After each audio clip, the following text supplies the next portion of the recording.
Happy New Year! Welcome to our first read, first book, first week of our social justice book club here with Harbor Christian Church. We're excited that either you are back and joining us again, or if you're brand new, welcome. We hope that this is a space for you to learn, to grow, to ask questions, and also to realize that you are not alone in wanting to do something more, something bigger, and make a difference in your world. That is actually what our theme is going to be for this month. Our theme is youth activism. And I'm going to read a little insert that we received here from our Little Justice Leaders book subscription that we get each month. And this is what it says. This month, our theme is youth activism. Our goal is for all of our Little Justice leaders to become activists and world changers in their communities and beyond. There are so many different ways to engage in activism. This month, we'll focus on action steps that young people can take to become activists for the issues that they care about. This is such an important skill to practice and apply to all of the issues that we want to help solve. So that's just a little welcome, a little introduction to what we're going to be talking about this month.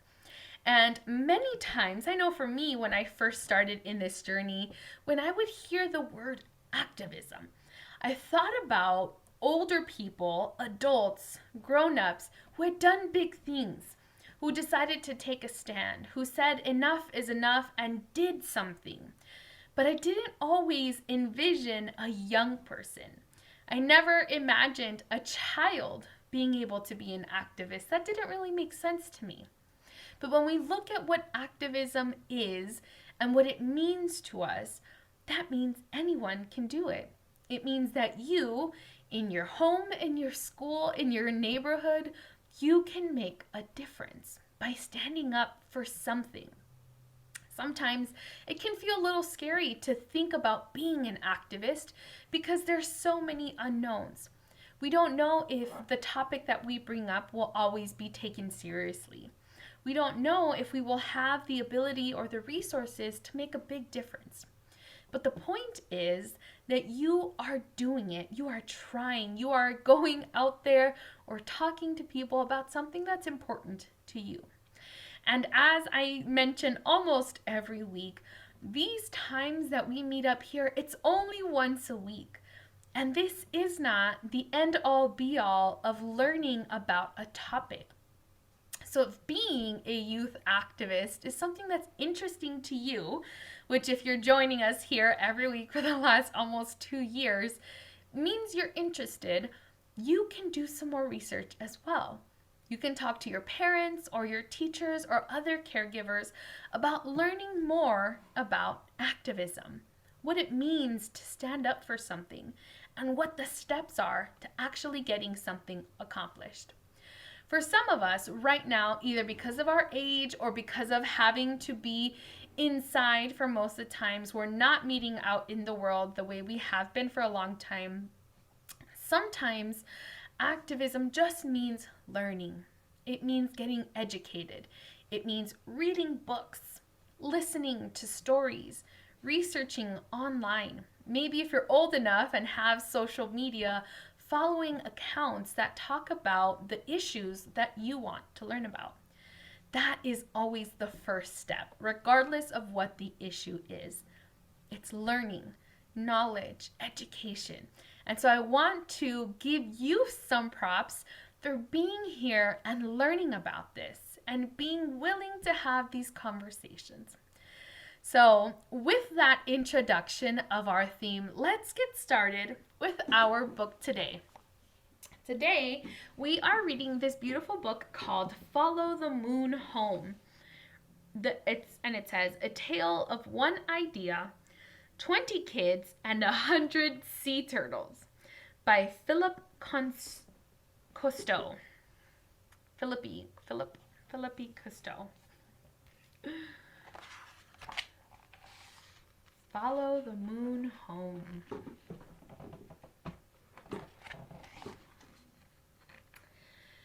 I always need help finding my way, especially in a new place.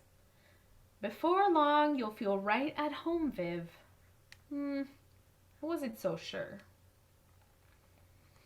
Looks like there's a moving truck here and some boxes. Maybe our storyteller just moved into a new home.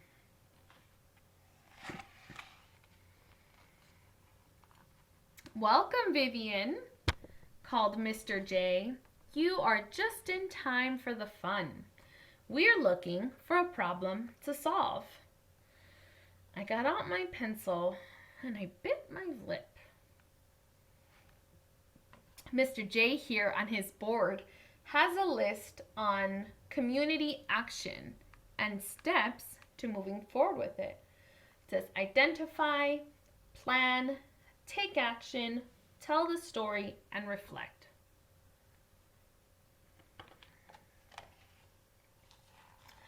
I rode my bike all the way and all over town, looking for a problem to solve.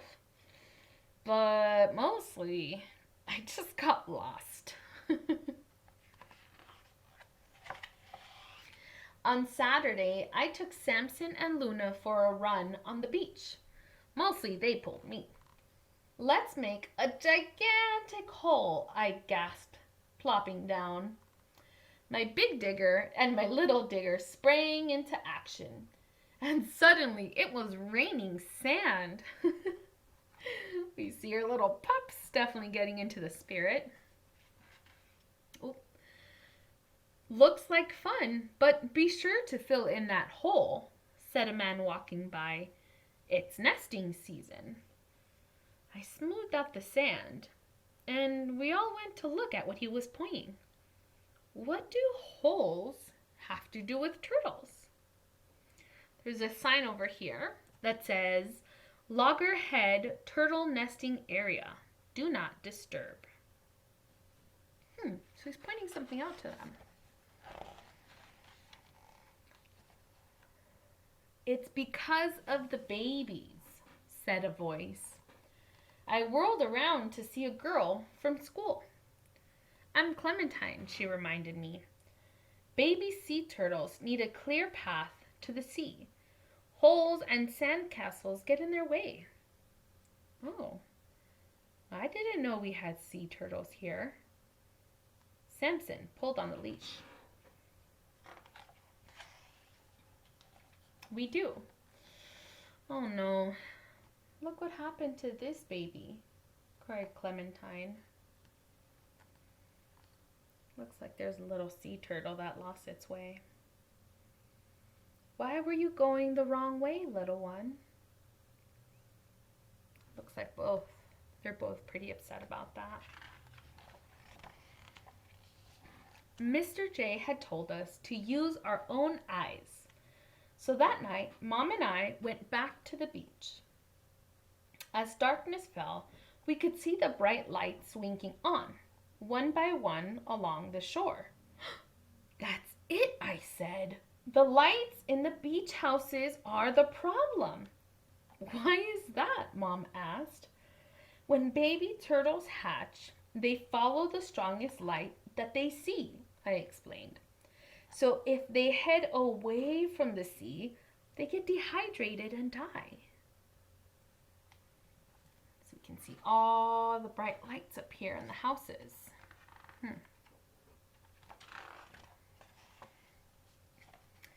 My heart sank as I stared out the houses. There are so many.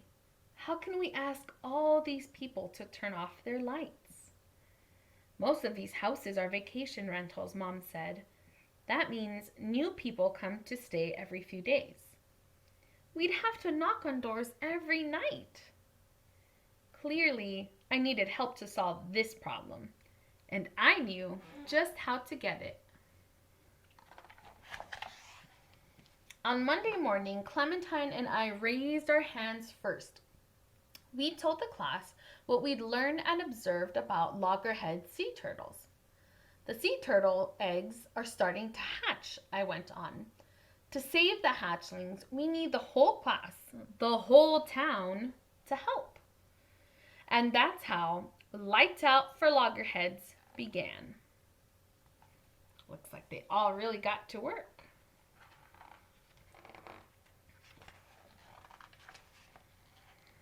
Our classroom became the Loggerhead Lab. First, we gathered lots of information. We read books, we visited an aquarium and a sea turtle hospital. We asked someone from the South Carolina Marine Turtle Conservation Program to speak to our class. We all brainstormed solutions, choosing the best ideas. And then we got to work.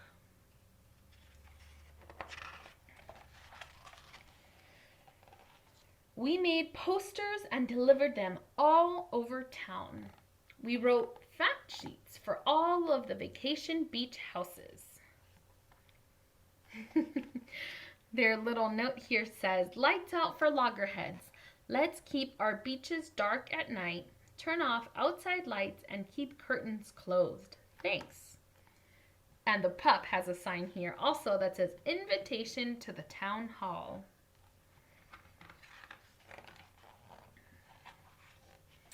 To pay for printing our flyers and posters, we held a bake sale. Andy, the coffee shop man, donated a whole pan of his famous granola. "Happy to help," he said. The editor promised to put my article in the community newspaper. "Nice to have a new writer in town," she said. The printer gave us a discount for the loggerheads. Rebecca and Max learned how to spread the word on the internet. Mr. J helped us write a press release. I was on TV as the class spokesperson.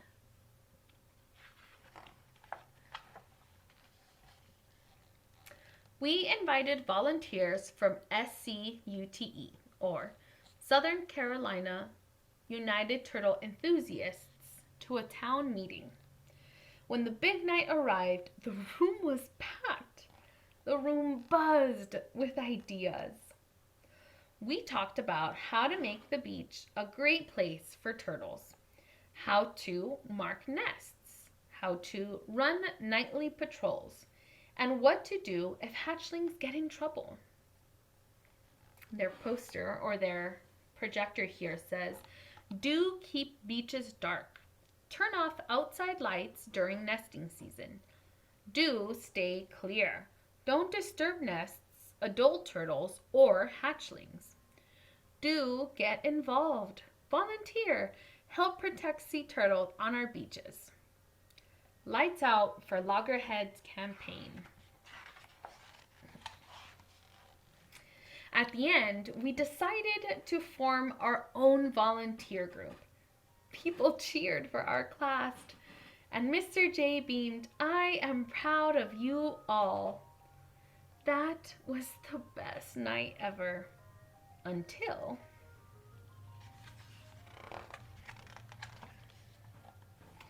on the last evening of summer school, we went on a turtle patrol.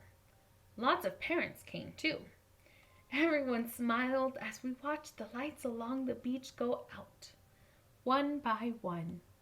And we had done it.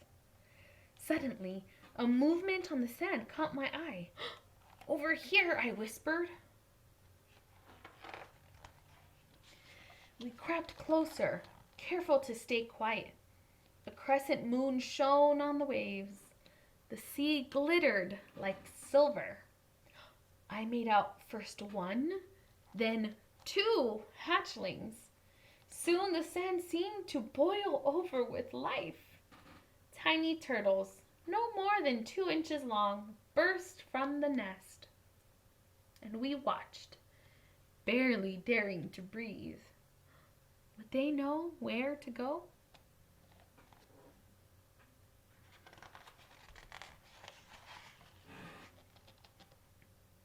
Then they were off, scurrying over the sand and into the shimmering sea. See a whole row of them all leading into the water. we stood together, smiling and silent with wonder. Then, just like the turtles, we followed the moon home. The end. There's a letter from the author here at the end as well. A letter to parents and teachers, and a letter on how to find out more about loggerhead turtles and other sea turtles. And some extra tips on that. Today's book gave us an example of children right around your age and how they moved forward with making a difference in something that they saw happening in their own town. Now, you may have noticed some things in your school or your neighborhood, or maybe even somewhere else in the country that you have an opinion about, that you have a feeling that you're called to do something about that. As I mentioned at the beginning, the best way to do something about it is to get informed. That was step one of what they did. They did research. They talked to professionals. They talked to people who were already doing this work, and then they created a plan. So if there is something that you see, that's where you start. And I wanted to again say congratulations for deciding to take on this type of work. Having these conversations, being here, joining us live, and talking to people your age, you're already doing so much more than others. We know that no person can do this alone. We work better together. There's more resources available to us if we can talk about it. But the point is that you're doing something. There are many grown-ups who aren't even wanting to have these conversations, but here you are. So good job to you, and I hope that you will continue to join us every week this month as we continue to think about, to read about, and to learn about what it means to be a youth activist. It's a big deal. Thank you for being here. Thank you for joining us, and we will see you again next week, same time, same place. Have a good one. Bye-bye.